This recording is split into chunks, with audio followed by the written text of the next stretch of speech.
অতি প্রিয় খাবার পোলাও।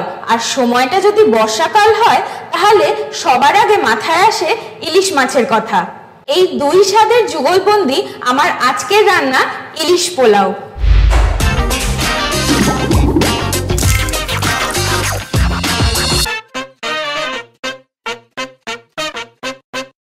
তাহলে চলুন দেখে নিই কি কি লাগছে ইলিশ পোলাও বানাতে। 5 পিস ইলিশ আর 600 গ্রাম গোবিন্দভোগ চাল। ফোড়নের জন্য নিয়েছি 2টো তেজপাতা আর 10 গ্রাম গরম মশলা। প্রথমে চালটাকে ভালো করে ধুয়ে নেব। এবারে চালটা ছেঁকে নিয়ে একটা অন্য বাটিতে শুকোতে দেব। এবার মাছের গায়ে নুন আর হলুদ মাখিয়ে নিচ্ছি। মাছগুলো ভাজার জন্য কড়াতে পরিমাণ মতন সর্ষের তেল ঢেলে দিলাম। তেলটা গরম হয়ে গেছে, এবার আমি এক এক করে মাছগুলো ভেজে নেব।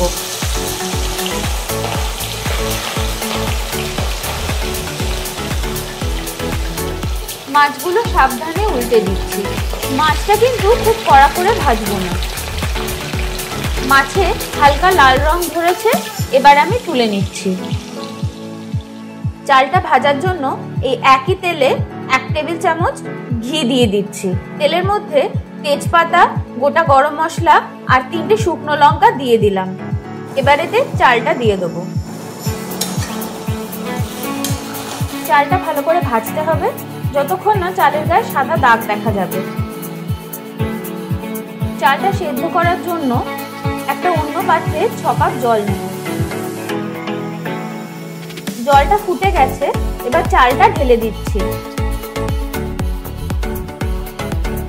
এর মধ্যে স্বাদ মতো নুন আর 3টে চেরা কাঁচা লঙ্কা দিয়ে দিলাম। এবারে চাপা ঢাকা দিয়ে সেদ্ধ হতে দেব।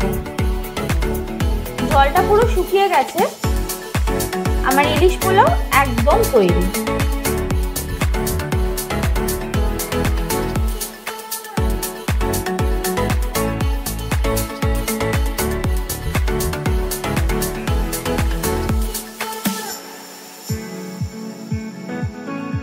দাঁড়ান, কোথায় যাচ্ছেন?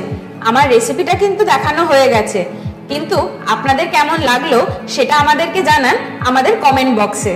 আর আজকের ভিডিওটা যদি ভালো লেগে থাকে তাহলে অবশ্যই লাইক করুন, বন্ধু বান্ধব আত্মীয় স্বজনের সাথে অবশ্যই শেয়ার করুন।